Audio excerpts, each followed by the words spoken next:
Hello, guys. Welcome to Blazing Football Podcast. So, today we are going to be doing the review of the Premier League season 1920. And in particular, we are going to be looking at the team Manchester City. So, I have here with me Rahul and Pranav, who are my fellow citizens. So, starting off with this question. So, how did the season go for you guys? So, Rahul. Yeah, it was very inconsistent to be honest. Okay. From the moment company went to poor VAR decisions and Ah, Pep meddling with the lineup too much. So I think one word to use is inconsistent. okay. And Pranav? Yeah, I agree with them pretty much. I think it's been a very up and down season. Hmm. So we've had like some extremely high highs and some extremely low lows. All the Ah, way from, beating Watford 8-0 to hmm. then going and losing to Norwich 3-2. Hmm. That's pretty much been the best description of our season. It's when we're good, we're really good, and when we're bad, we're really bad. And we've just not been able to be consistent Hmm. this season compared to the last two, especially. Okay. So for me personally speaking, I think we lost the title when we failed to sign company. I mean, company's replacement, in my opinion. And that's the first thing. And like inconsistencies is the word. So as Pranav and Rahul said, we have been very good at few games where like we battered Watford by 8 goals, and like the typical City performance, and we failed to score even one goal in few games, like against Southampton. So that's how our season has been. So Pranav, what do you think in which moment did you feel like was the upset of the season? I mean, like disappointment or something like that? Personally, I took the Norwich game really hard, to be honest, because Mm, that was a very injury depleted team that we played against. okay. And like Yeah. I'd say 99% of the world expected that to be like an easy fixture for us, comfortable win, kind of like our recent match against them. It should And have been an instead it easy win, I would say. exactly. And Yeah. instead it went the other way. It was Credit to actually, Norwich because they played really well, but ultimately that wasn't a game they won. That was a game that we lost. yeah. And I should, yeah, as you said, I should credit them because they capitalized the mistakes the Otamendi did, the two mistakes. So they actually, scored 2 goals and sat back all the 10 players except for Pukki. And Yeah. they didn't let us, score even a single goal. So that was a disappointment. And that was one of the disappointments, I should say. So, and Yeah, for you, I think Rahul? I think Norwich game is one. Also, one more game I like to point out is the Spurs game at home. The second game I think of the season.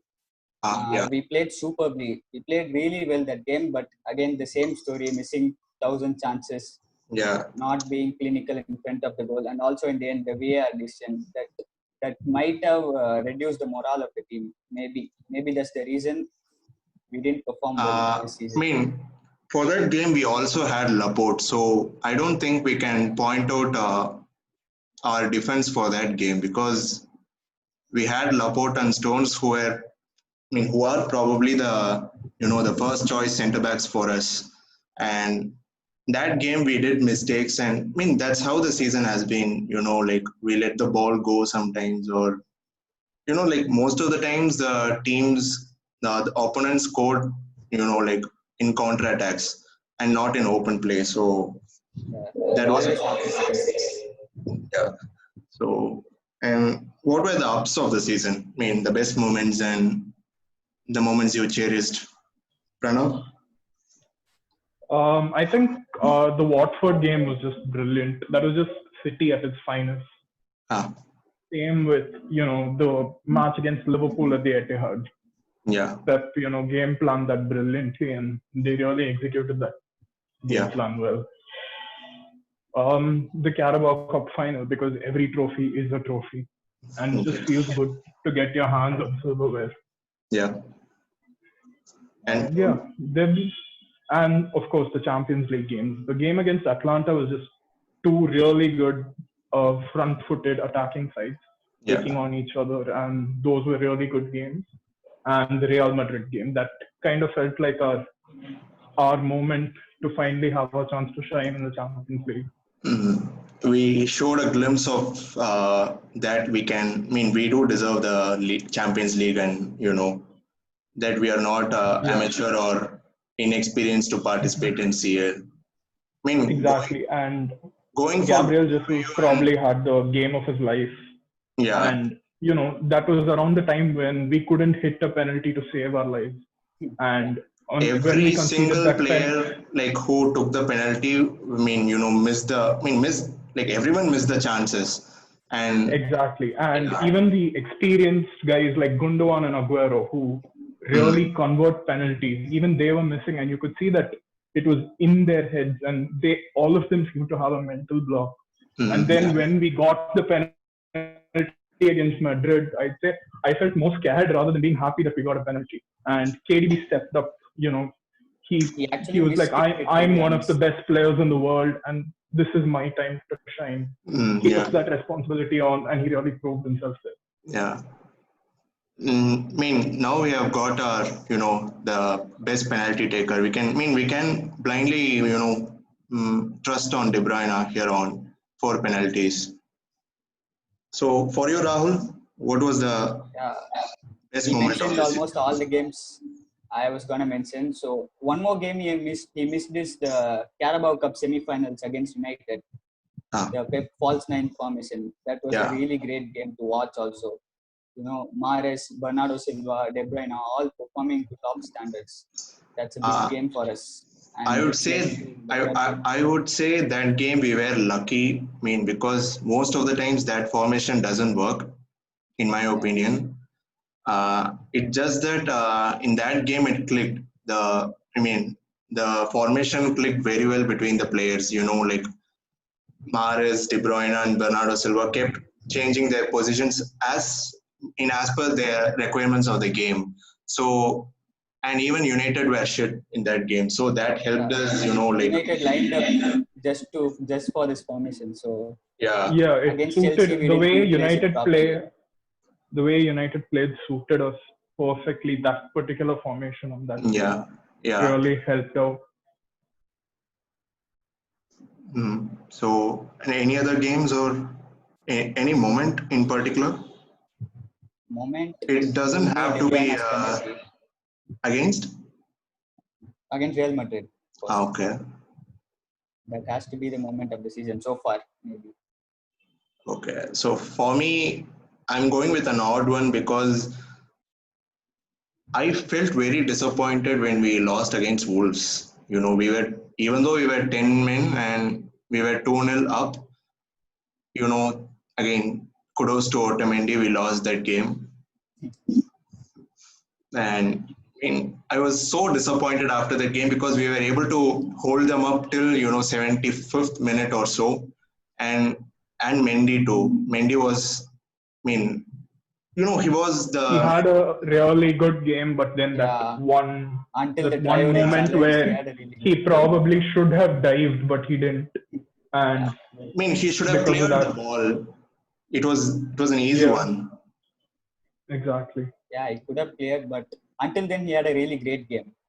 We had a And great game. it was very similar to Mahrez last year at Anfield, where he Yeah, plays so good for pretty Yeah, much the entire game, and that one moment is what is remembered for that game. yeah, and that should have been cleared, and that wasn't. And another upset, in my opinion, is United doing a double against us, even in Etihad. yeah, that was a Yeah, That tough one, to was be honest. that was not and acceptable, dudes. Seriously. yeah, Yeah, that most of these games, what we've noticed is there have been like some unnecessary changes to the lineup by Pep. mm, Yeah, So, like the Wolves game, for example, we were leading 2-0, and I think Adama pulls one back in the 55th minute, yeah, but it still looked like we had a hand in the game. But yeah, then Pep of all people suddenly decides to be defensive, which he'd never do, Yeah. and he subs off both KDB and Sterling, who are the most threatening players in the game, to defend and try to hold on to the lead.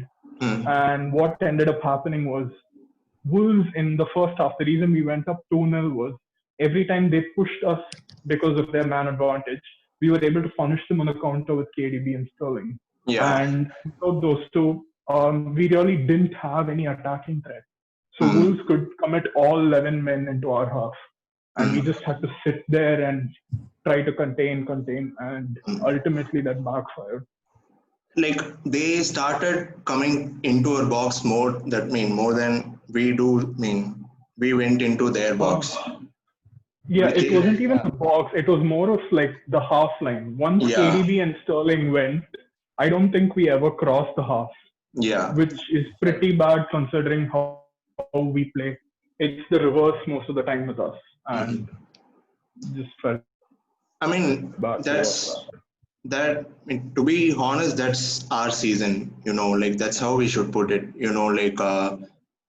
Like I have this contention in my mind that if City fail to score 1 or 2 goals within first half, we are doomed.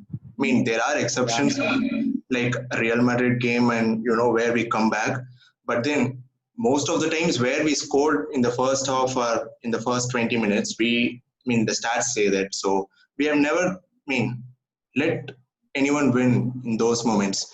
Only when we are when we didn't score in the first half or till the 70th or 75th minute, we have lost. That's one point. And the other is injuries, I would say. What's your thought on that? Yeah, injuries definitely played a huge part in, destroying our season pretty much, because let's take the problem position, centre back. Yeah. So at the end of last season, when Company was leaving, Stones had pretty much proved himself that he could be a starter in the team. And, his record with Laporte as his partner was pretty exceptional. Yeah. Both of them, they had an amazing record when they started together. Yeah. And the idea always was those two would play 90% of the games. And, Otamendi would be rotated in occasionally to rest one of them. And we'd also be able to give Garcia chances. And in rare situations, Fernandinho would have to play. And instead, the opposite happened, because I think the only match that Laporte and Stone started together was the opening fixture. And after that, they've never been on the pitch together until, I think, the Brighton game at the end of the season, where Stones comes on as a sub. And, you can't win the league when both your first choice centre backs play 15 games each. So, and other than that, I'd say Aguero as well missed a lot of time this season. His scoring record is phenomenal. He's averaging a goal every 90 minutes, and he only has 15 goals. He's missed pretty much half the season. He almost, Jesus I think it's 15. Done well, but Jesus has done well, but he's not the finished product yet. He's a young player who's developing. He's done well, but obviously he's not at the level Aguero is. So we missed Aguero as well. We all know Aguero is a complete striker. Yeah. Rahul, one more thing is Pep.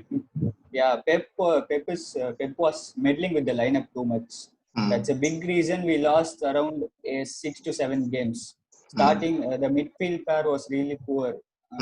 Starting Gundogan, David Silva together, Rodri and Gundogan together. That was not the solution. See, the last few games we saw Bernardo and Rodri play as a double pivot, I guess. Yeah. So that really worked. We didn't allow a shot. Yeah. Yeah. To add a point to what you said. So whenever we started the pivot of, the double pivot of Gundogan and Rodri, we really sucked, I should say, because that never really clicked in any game, in my opinion. The Real Madrid game was an exception to everything, the formation and the players, their performances, but in like considering most of the games, I should say that pivot never really worked. But the Brighton game in the Amex Stadium, where Bernardo Silva and Rodri lined up as a pivot, I think that really helped us because Bernardo is a player who is very good in the transition phase, like who can. He's he's a very technical midfielder, and he can also win the ball back like N'Golo Yeah, Kante can at Chelsea. Yeah. yeah, So Bernardo, I think we He's our started version around of three N'Golo games. Kante. He so started around 3 games with Rodri, which was the Leicester at home, the mhm, Brighton game, and the Watford game, and all three at midfield looked so good. yeah. I And mean, just to add on to that point, Bernardo last season was our best player of the season. And in the like player of the year, I think it was probably between him and Van Dijk, both were neck and neck in terms of yeah, performance. And this season, there's been such a drop off in his form. And I mm, think one of the biggest reasons is because he's mm, been forced to play on the wing instead of the yeah, midfield. Because last season, where he really shined was starting in the midfield when KDB wasn't available. yeah. And maybe Pep should have tried playing him there more because I every time he's played there, yeah. he's looked very comfortable. Mhm. I mean, that's what we deployed Bernardo in the left wing, which is not his position. I mean, he doesn't play there quite often. He's not used to that. So, in order to give Sterling some rest, we played Bernardo on the left, which is not his position. He really excels in his position, which is the right midfielder or even the central. I mean, the typical central midfield role. So if we were to talk about Bernardo Silva, I can go all day because he should have been our star player in this season. I expected more from Bernardo. It's just that because of Mahrez, he didn't get more game time. So Yeah, Mahrez and Sterling have had like really good individual seasons. yeah, And Bernardo, as good as he is, I just don't think he can play on the wing because he doesn't have that extra burst of pace to beat his defender, which Sterling, Mahrez have shown that they do have, even if they aren't like, the fastest sprinters like Kyle Walker. But if they beat the defender, they just have that, split second of speeding up to just get past them. I just don't feel like Bernardo's had that, and that's been kind of the problem when he plays on the wing. I Last mean, season was an exception. last Yeah, season he played. Sometimes he played as the right winger or in the right yeah. midfielder. So At right, he was really good too last season. This season, it was the complete opposite.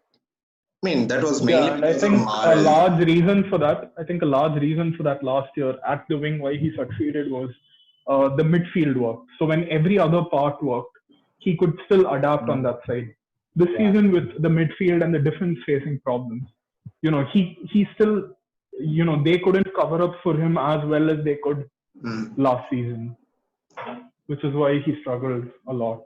I mean, as Rahul said, Pep was, like constantly changing the lineups. I think he pretty much stick to the left and right wing because we had no other option. Sterling was our only best option at the left wing, and Mahrez was the best in the right. And yeah, that was the reason why I think he changed the tactics because Mahrez is a player who cuts inside. He doesn't play on the wings or he doesn't go wide and like play like Sterling. He cuts inside, so that leaves a big uh, space for the for us to cover, and that's why I think Kyle Walker had much more to do in for this season because he had to be there to cover that space also, and he had to come back also to cover the defense. So I think that's he did it very well, but then it's mainly because of playing Maras on the right that we had to play. In that way, and So one thing I'd actually noticed was even if Mahrez tries to cut in, right? mm, Even if Walker isn't the most attacking fullback, I think Pep actually found a way to make that work where when Mahrez cut in, he'd have Walker play the inverted fullback, where he'd go into midfield. And, KDB goes out wide for his yeah, signature cross And the right side we tended to find a way for it to work. I think the left side, as well as Sterling had played, with Silva getting older and with Gundogan struggling this season, I think the left side was a problem for us the entire season. Right side was never the problem, to be honest. It was really great. Exactly. Against Everton, you remember away game, that was one of the best performances I've seen from Mahrez and De Bruyne, to be honest. I would not say it was a problem, but then it was a concern when the opponents got the ball and they started the counter attack, because Walker was still on the box or on the other side. So and generally in the games where the right is off, we could balance it out by dominating on the left, and because the left was generally off pretty much the whole season, I think that was one of the biggest reasons why we struggled.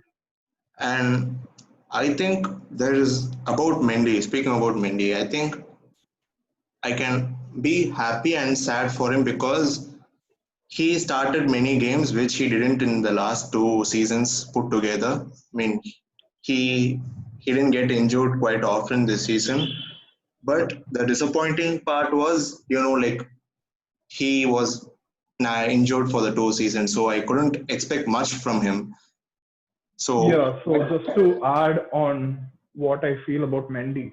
So the thing is, this season, as you said, he's been quite fit, which is very good for us. And he's been pretty consistent in terms of performances. I think like week in, week out, he gives you like a 7 to 7.5 every game, except for like maybe a handful of games where he's really struggled. But if you notice, most of those games, the entire team has struggled as well. So, it's been all right. It's been quite good considering how much time he's missed and how much football he hasn't played over the past 2 years. So I think Mendy's biggest challenge is, considering the injuries that's happened to him, he's not the same player he was at Monaco. Yeah.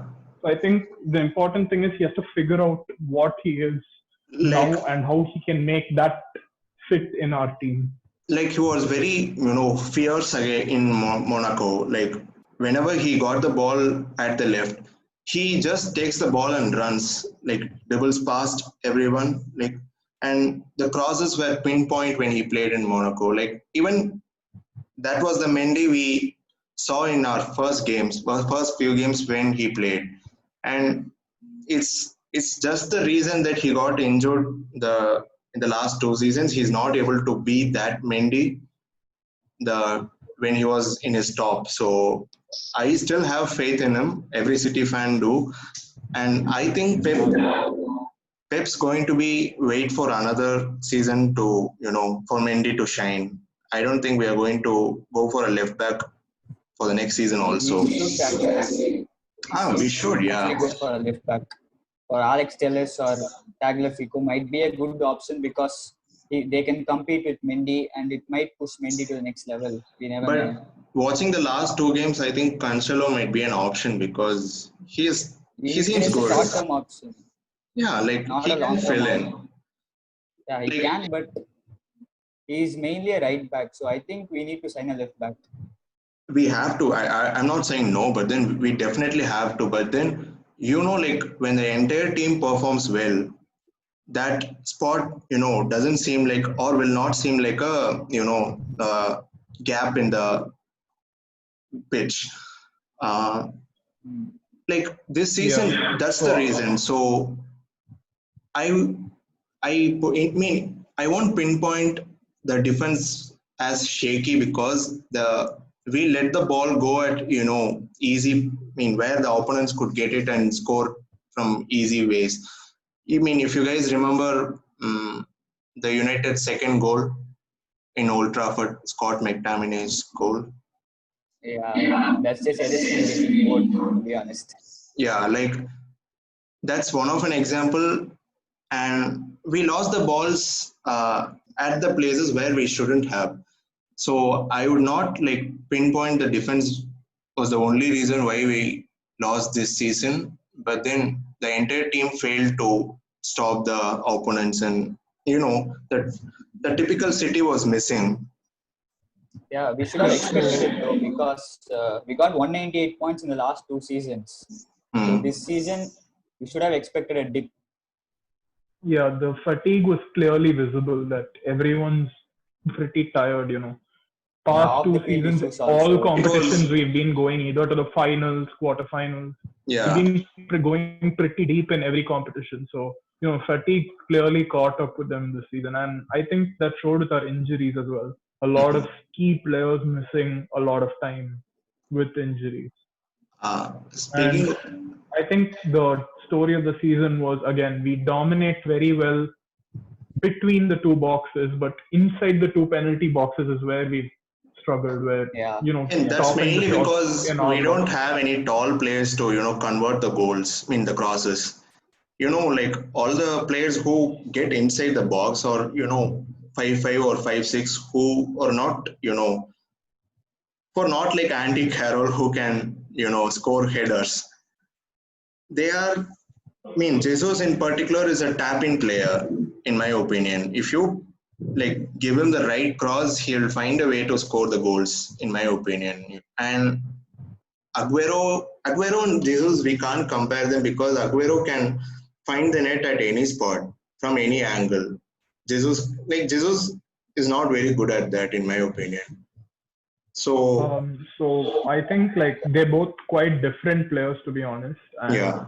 what Jesus might lack in his finishing, he makes up with, chance creation. But Mm, unfortunately, that's not the issue. There are games where, when the others have failed to create chances, he has done so, but the others have missed the chances that he's created. And in the games where the others have created the chances, he's failed to finish.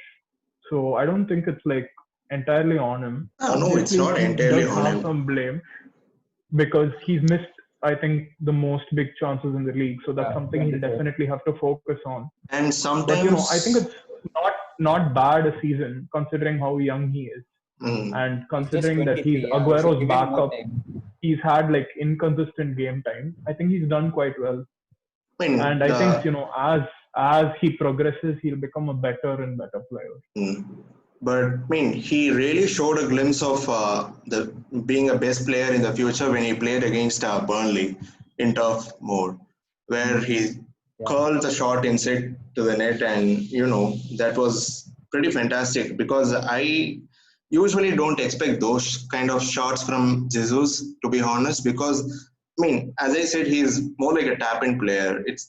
It's all dependent on the crosses that he gets, but Jesus, he was pretty decent, and I should give a Yeah, credit to and I think Fernandinho the because Madrid, I think the Madrid game as well. Jesus, that was your typical Gabriel Jesus, chasing every ball, pressing every defender on the pitch. That yeah, was a game where he worked his socks off and he got the goal he deserved for that as well. yeah, his off the ball and movement is really good. That yeah, should be given credit for it. It creates so much space for others. he doesn't get Yeah, tired easily. Yeah. he plays with the intelligence of a 30-year-old player. It's just that Mm. it's similar to the Sterling and Sane situation where Sane is The clearly the final more third, they talented really player, but sometimes mess up. Sterling just puts in the effort and he catches up. Mm, What he lacks in natural talent, he just makes up with, sheer effort and intelligence. yeah, and I think we have missed out Fernandinho here because being a makeshift center back, I think he was our best defender in this season. So Yeah, maybe Walker, he is the best central defender, but Fernandinho. Walker was solid both in the attacking and defense point of view because he did his job really well, and that was the main reason why Cancelo didn't get a opportunity to start. Yeah, Maybe he was so good, like he was like not droppable from the our squad or the 11. Cancelo, I think he can improve. He is very good at attacking, but then like he's not that great in defensive point of view. He could be a great player though. That's Um, yeah, I think Cancelo is like obviously an elite attacking fullback, and yeah, he's all right defensively. But I think the biggest issue with him this season is 90% of the games he's played, he doesn't, he doesn't look like he has an idea of what's going on, or he just doesn't look bothered. But these last two games where he's played at left back, he looks very, very committed to the team. And Pep's changed his press attitude conferences, now. he's mentioned that as well, where he's fighting for every ball, and he seems like he really wants to contribute, and that's shown in his performances. Yeah, next season we can expect more from him. I mean, definitely, because Pep, had said something in a conference that he has changed completely, or he's good with his attitude after the restart. So I think we can expect much from him in the next season. And which was the best game for you guys in this season? The best game? The best for me is the Real Madrid game. Okay. In terms of performance, Like something For other me, than it's the Real probably a Madrid game? weird one. For me, it's probably a weird one. But I think my favorite game was the 4-1 at home to Leicester. That was a game where Pep got the midfield and the front line like spot on. He started Rodri, Bernardo, and KDB, and we were absolutely dominant against them, even though we conceded first, which generally causes us to mentally shut down. That game we really fought back. And just to add to that, I think 5-1. That also was a really good game. Okay. Yeah, those games. It was the games where it looked like you will see from the past 2 years. Like regardless of the situation, they just attack and attack and attack until they scored. Yeah. And any other game other than the Real Madrid game in particular? Where you guys saw something great, or an individual moment or player, something? Well, the Brighton game was really good in terms of confidence for Sterling. That was a really important game for Sterling, Okay. And it was really I'd brilliant. say the Leicester away game and the Everton home game as well. Those were like chances for Jesus to show, even the Palace okay, I can be. Exactly. I think those were games where these players had to show that I can be the future of this team, and they really stepped up when asked. Okay. I think the Liverpool game, I would say, because we got that we were very clinical in that game, because we know, after seeing the state of our, the club and how we play, I honestly didn't expect such result. And I was pretty surprised though, because I was hoping for a draw in that game. But then, we were very clinical. Foden was exceptional in that game. And the goal he scored was brilliant. And I think it's the best game for me in this, after giving the God of Honor and, battering them 4-0, that was an excellent game. So that felt really brilliant. Yeah, that was satisfying. So what do you guys what are the things that you guys expect for the UCL game against Real Madrid? Pranav? Mainly I just want to see them fight, because I just want to see them look committed, giving it their all. I'm really confident that we can win, but even in the rare 1% chance that we don't, if it looks like they've given their 100%, I'm happy at the end. I'm really confident that we can win, but provided we put up that fight, I'd be happy out of that game. Okay. And Rahul? We just have to be clinical. That's the main thing. If we get a chance in the first 5 minutes, we have to take it. That's the main thing. Also, there's no Ramos, so I'd expect us to win.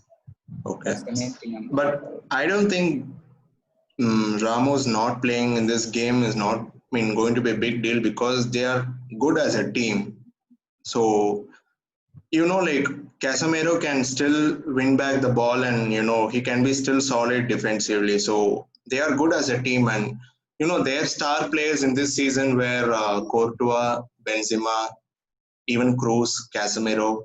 Courtois was exceptional this season. So I think where they'll miss Ramos is Mendy. Yeah, where I think they'd miss Ramos a lot is kind of how we've missed Company this season. He's the charismatic captain who will lead the team, especially especially considering that they're down 2-1.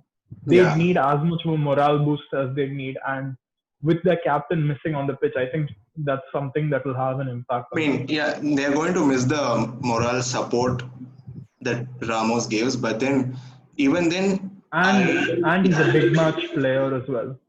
Not just defensively, but Ramos is a defender who pops up with the important goals when you don't expect a defender to do that.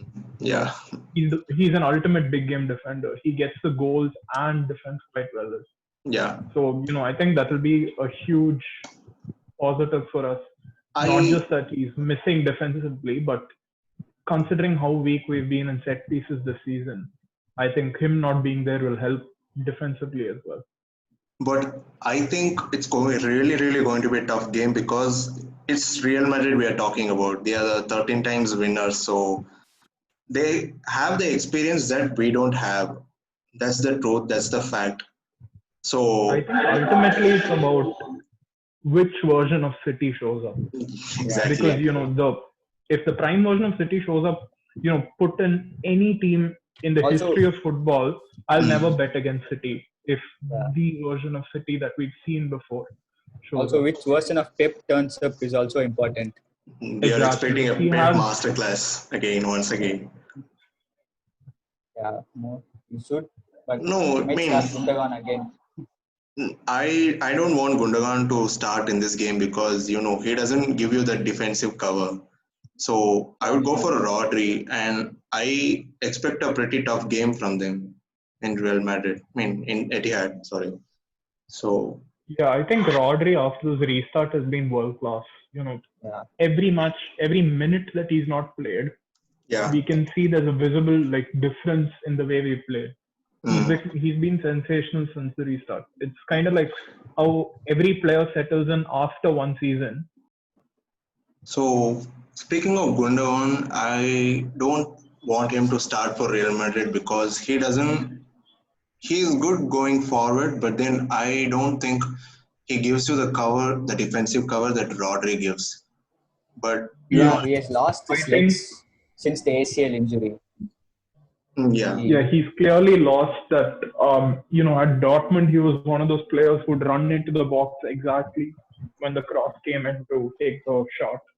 And he's clearly lost that thanks to his ACL injury. yeah, And because of that, he can't play central mid the way he used to. And even though last season he was very good at defensive mid, this season he's kind of struggled there as well. So, as good as a player as he is technically, he's just not shown enough to start, I'd say, unless we were to change the formation to something like the Liverpool game where yeah. But he's not your, not a typical, the number 6 player. He's a good central midfielder in my opinion. It's just that I think, he can be, but considering our other central midfielders, I don't think he suits them in the way he plays. Like he isn't a good partner to either KDB, Silva, or Bernardo. Maybe Bernardo, I think he could work where if Bernardo is doing the running, maybe Gundogan could be the creative presence, but that would mean dropping KDB, which isn't happening anytime. Yeah, but as we said, Bernardo should start with Rodri. I mean, that's one thing that I'm expecting in next season because, in this season, mainly, I think we lacked the transition where we failed to take the ball from the defense to the attack. I think that's the place where we miss Bernardo's, so much. Because, I think not just that, I think the whole team's energy itself has seemed down. The pressing has been a bit lazy, and they've clearly, you can see the tiredness from the past 2 seasons, playing every competition till the very last game almost. So I think Bernardo, maybe this season could be a good break here for them to bounce back next season with more energy.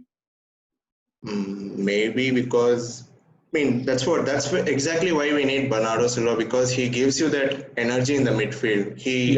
Whenever he 90 starts, minutes of non-stop running. Yeah, he and Gabriel Jesus has that quality, that energy of non-stop running for all 90 minutes, in my opinion. Yeah, even Sterling, Even Sterling can do that.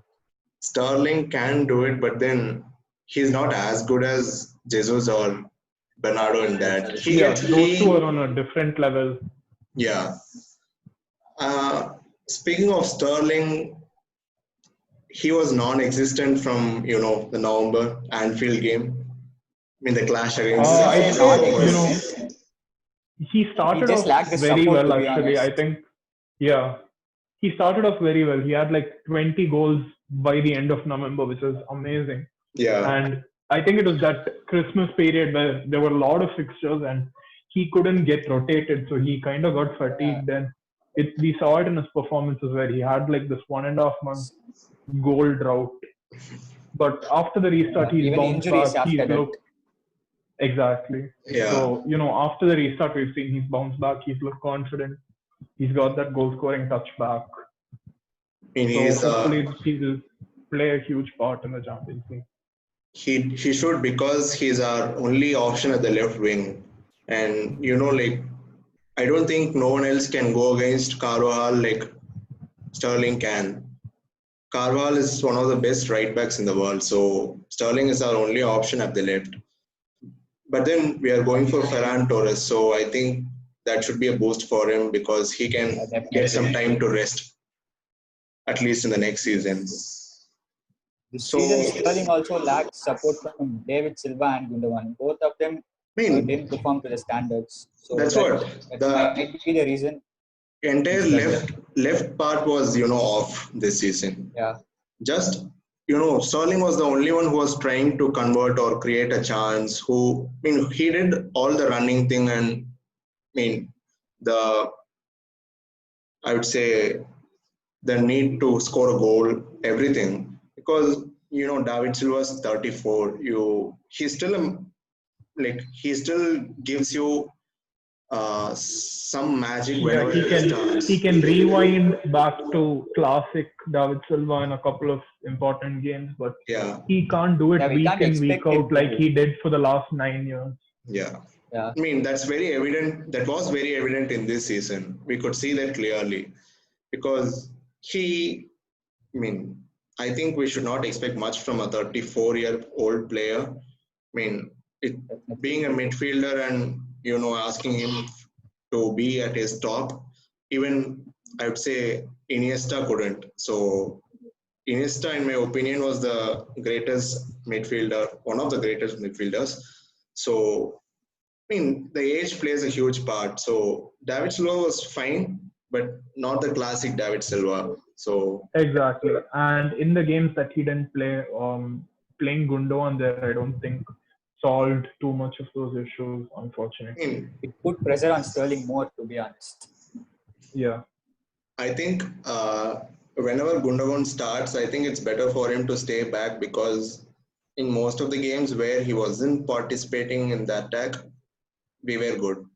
Like whenever he tried to get in and help the players, that went really bad.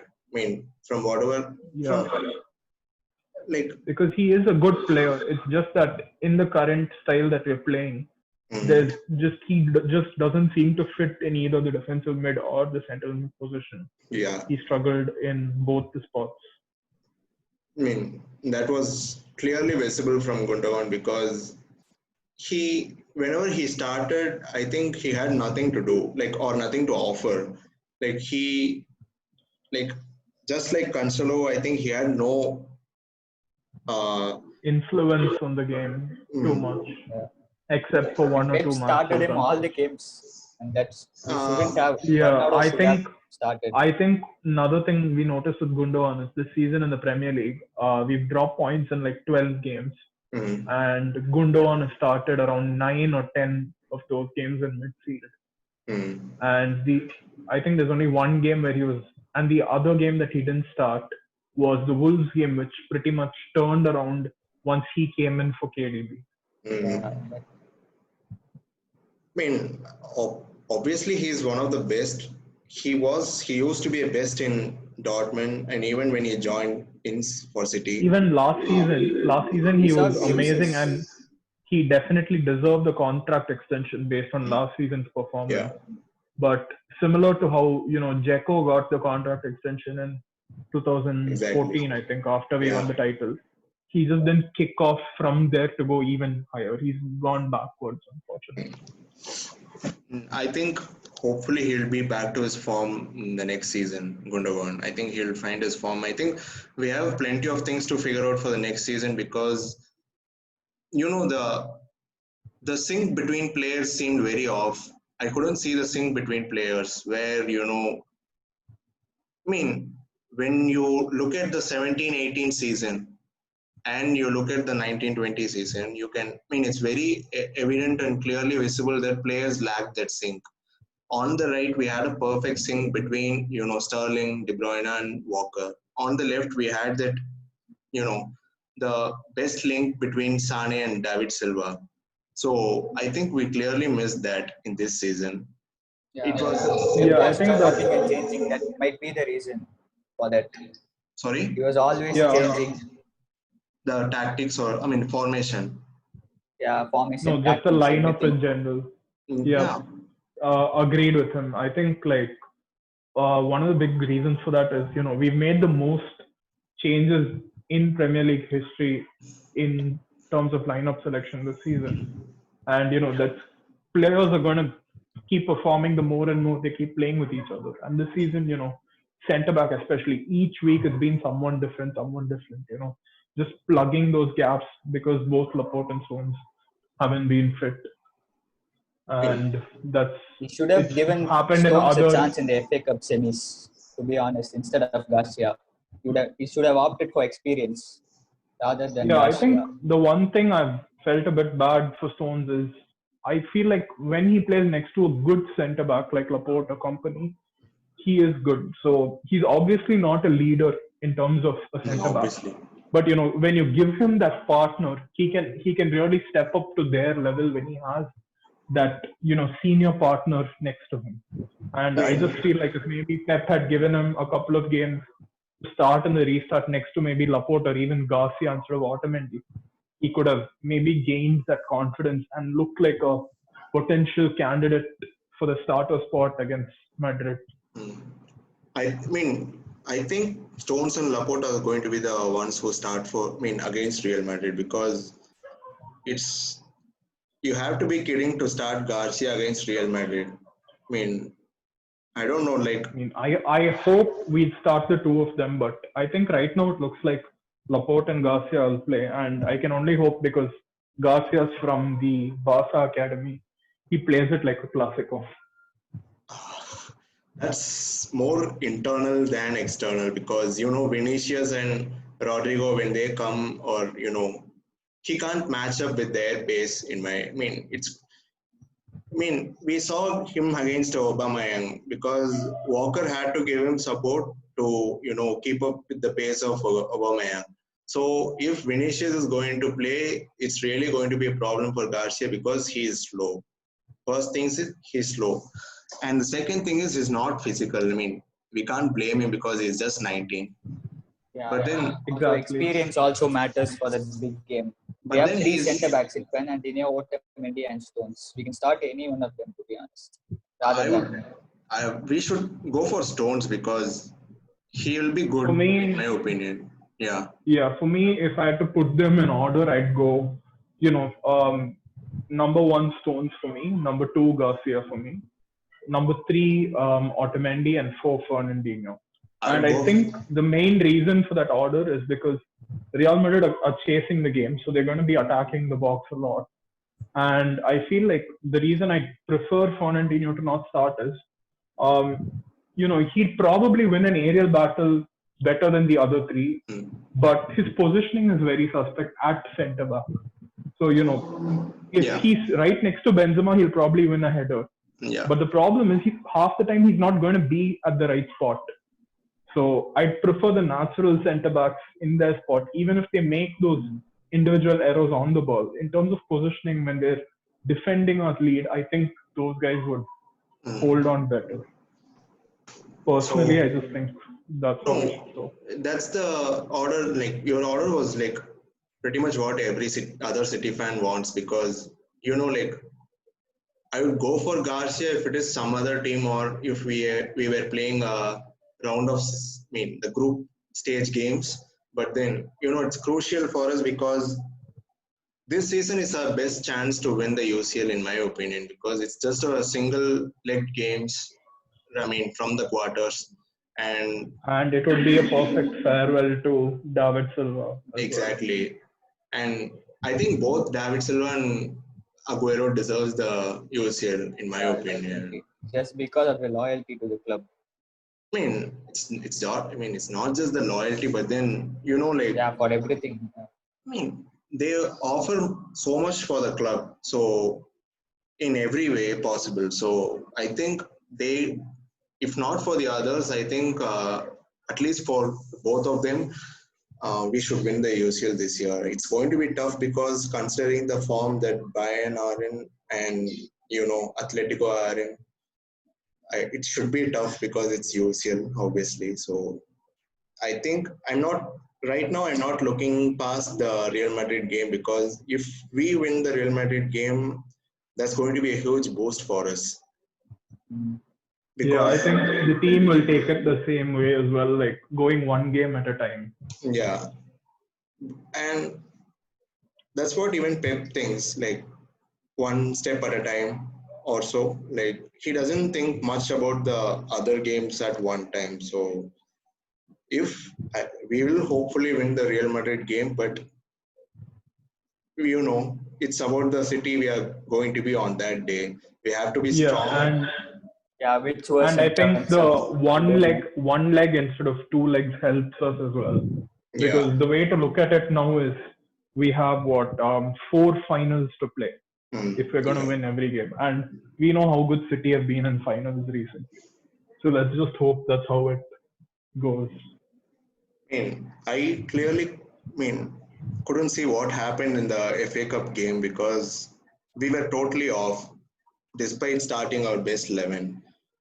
It's not just, there are few things which Pep could have changed because in my opinion, I think he should have started Rodri in. That was a definite change, and Garcia shouldn't have started. And Garcia was, he didn't put a wrong foot in the game. He didn't, but experience matters in that situation. That's what I think.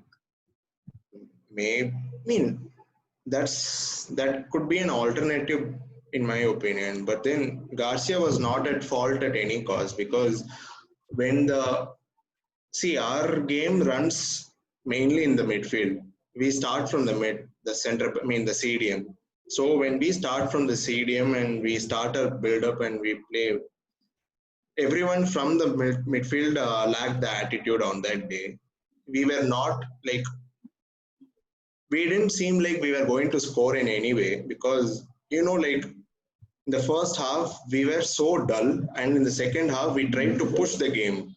It's not like we were trying to score, but then we just kept putting the crosses inside the box, and we clearly knew that we were not going anywhere with just the crosses. And that's pretty much the summary of the season, because we failed to. Arsenal's game plan was also spot on. Arteta knew what he was doing.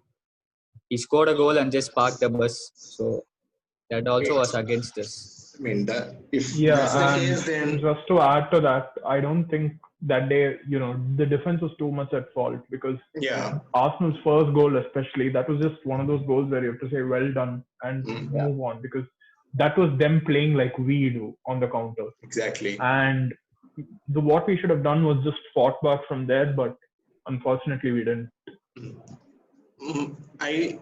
Arsenal were, as you said, Arsenal were spot on that day. So, and also our defense was not at fault on that day. It's just that we failed to, create a goal. We lost. So we just took it lightly in the first half. That should have changed. And so, who do you think was the star player for our season?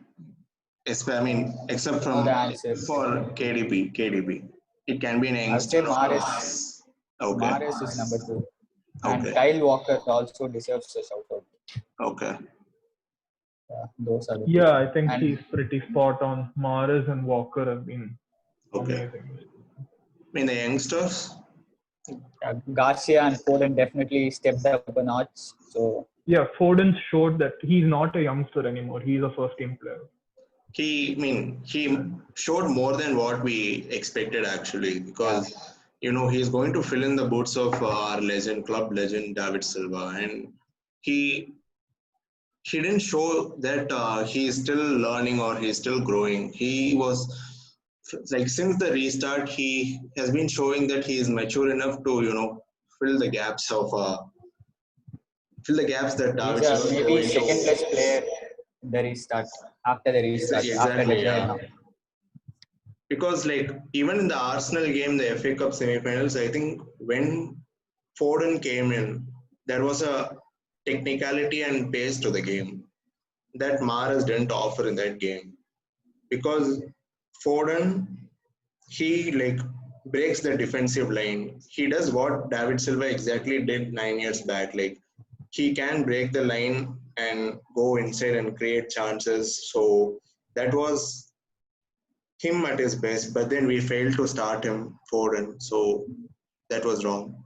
I think for me personally, I think except for De Bruyne, I'd go for Mahrez, and I would go for Fernandinho, because it's very tough for a makeshift to cope up every week in and out, because we were in every competition and we clearly weren't able to rely on Garcia and Taylor Harwood Bellis every game week. So it was very obvious that only Fernandinho had to start, and he did his job very well, because he's a makeshift, so he did more than what we expected and from him. So it's going to be Mahrez and Fernandinho for me. When it comes to And I think youngsters, also also Fernandinho is the Fernandinho. only player I disagree on, to be honest, because obviously it was a very hard job for him to do, okay, and considering that he's a center defensive mid, he did pretty well. But ultimately, that still was well short of what we needed, because his positioning, I think, was a big problem for him at that position. Obviously, because that's not his natural position, but yeah, The example was admirable against job to the fight Chelsea back. goal. The Conte goal was a big example for that yeah, at home. If you And remember. I think the Aston Villa goal in the cup final as well. Yeah, Stones, I think, falls down, yeah. but then we still recover, and Foden presses the guy who's crossing. Mm. And when the cross comes in, Fernandinho should have been defending that, but he was nowhere near the attacker who was the only player in the box. Mm. But then, yeah, like for me, it should be Fernandinho. You mean we should also consider his age, because he's almost 34 now. I think Yeah, he's obviously 34. he was handed a we pretty can't expect. impossible job. He was Yeah, handed a pretty impossible job to do, and he did the best he could do, but ultimately that wasn't enough, unfortunately. because I mean, if that's the case, I think the management was at fault, because we failed to replace our best defender and best captain, Vincent Company, and Yeah, we Yeah, so I think but I the believe we management were thought that actually linked Laporte and to Stones would have been fit. So that no, was the exactly. main because reason we didn't sign. we So also I'd know say that. I'd say we weren't too much at fault, to be honest, because we had circled down our target as Maguire, and ultimately United outbid us. And I think we actually did a good move where, instead of like getting a panic buy, we said, okay, let's stick to this team this season. And ultimately, I think we could have still been much better if our first choice centre backs had played. Mm. And maybe like one of them missing 15, one of them missing the time they did, we could anticipate. But like both of them going out together at the same time is what we couldn't, that's not something that any team is going to prepare for, where both your starting centre backs I aren't going to mean, play like 3/4 of the season. like if And you that's what cost us. And I mean, that's what, if you take out Van Dijk and Joe Gomez for, like 3 or 4 months from their squad or the Exactly. lineup. That's a completely Yeah, different team. Yeah. Because they don't have a defense anymore that they do when they both start. So, Exactly. And I think we had a very similar effect to what would have happened. I mean, on a positive note, I think we were able to see how Garcia plays, because, I mean, if we had both the Laporte and Stones, like, if they weren't injured, I don't think Garcia would have got so many games to start and, you know, prove that he is capable of, breaking the starting lineup. So that's one good thing about they both getting injured. And I think it's been a good year because, like it's been a year of records. Aguero got his, he broke the Alan Shearer's hat trick record of 11 hat tricks. And he even scored. Yeah, and highest non-scoring Englishman in the Premier League. He also got that record. And the same game. Just speaking of Aguero, when we were talking about our best players this season, even though the amount of time he's missed, I feel like he deserves to be up there because when he started, he scored. He's been very clinical. He scored a goal every game pretty much. He's averaging a goal every 90 minutes. Unfortunately, the injuries have struck him big time this season. But I feel like when he's been on the pitch, undoubtedly one of the best. He is. He always. That's what Jesus fails to offer what Aguero offers because Aguero can find the net from any angle.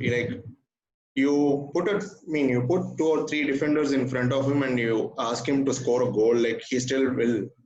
And that's Aguero for us because he's a complete striker in my opinion. He also scores headers. He curls. He provides curl shots.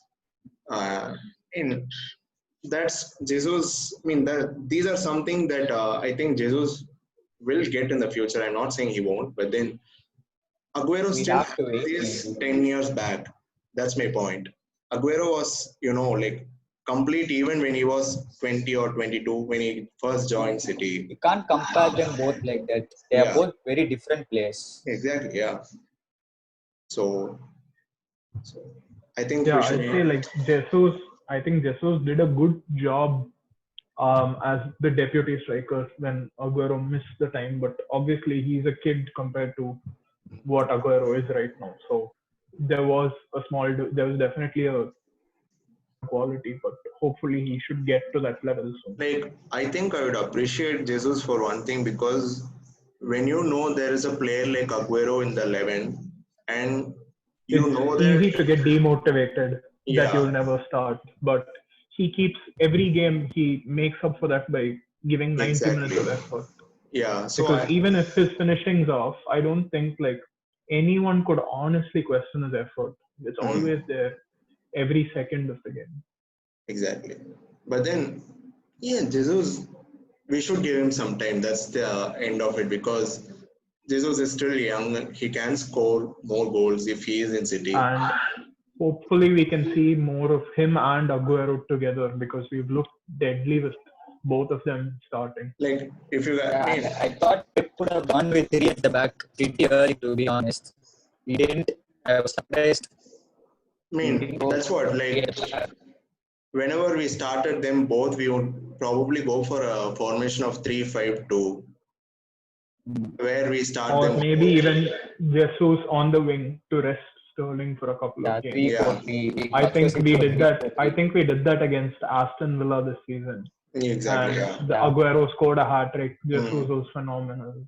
Yeah. So maybe that's something we can try next season. We can try that when Mendy is fit and in his full capabilities. Mendy plays a huge part in that. Yeah, I think that's probably one reason I think we might have to move Zinchenko to maybe get another left back who can do something similar and compete with Mendy. We are probably going to get a left back. I am sure of that. But then it's just a matter of time because given it's we can't talk about the budget because we are it's a blank check for City. Yeah, it's a blank check every time City is involved. Yeah, so it's not about the money, but then our top picking priority, the right players, even picking the right need. Yeah. So for this season, I think our priorities are in the centre backs and the left wing for sure, because I think we might play Doyle and Foden next season more we could see them more in the next season. So I think midfield is overloaded, and I think there's definitely a need for left wing. And like, what do you guys think of a centre back? I'm not sure of it because Centre back, Koulibaly is the first choice. He okay, should sign for City. We have to go all out for him. I am not sure about Nathan Ake. Instead, we can buy a left back and promote Stones maybe to the third choice instead of selling him. like yeah, exactly. But then I think age plays a factor here because Koulibaly is already 29. I think he's going to be 30 by this year.